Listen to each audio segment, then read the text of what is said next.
Guys, grabe oh. Wala nang makikita sa daan.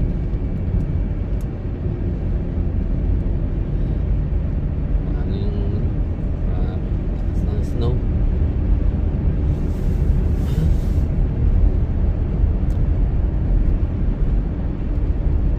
Pero tumatakbo pa rin tayo 80.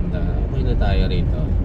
Relax na lang. Marami mga nagmamadali pero ingat lang talaga. Kakauwi naman tayo. Ganyan lakas oh, diba guys? Snow yan guys, snow.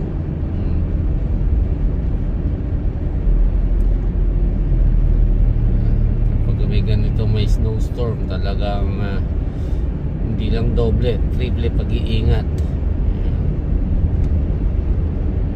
Sa pagkakamali mo lang baka hindi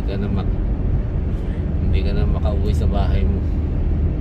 Kaya hindi makakalimutan yung first snowstorm ko guys. Talaga naman naka-video yun eh, alam ko eh, around 2016 or 2017.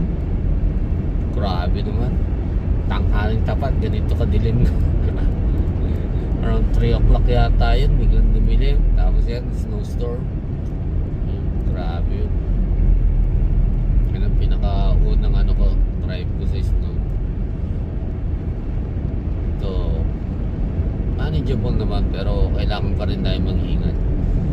Yan, pagka ganyan sa mga taga rito sa Canada, dapat lagi kang naka-full tank. Meron kang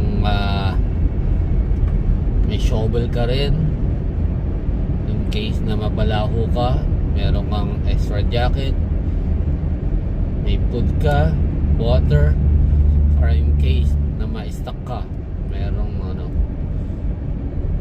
at importante ang telepono, huwag kang malulubat. Siguraduhin mo din ang buhay ng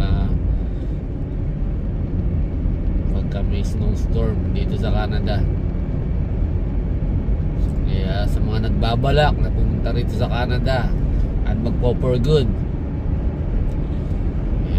manood lang ngayon mga nagbablog kung gaano kahirap. Siyempre kung may masarap, may hirap din. Hindi naman puro sarap lang, diba? Kaya ganun susuliranin mo rito sa Canada.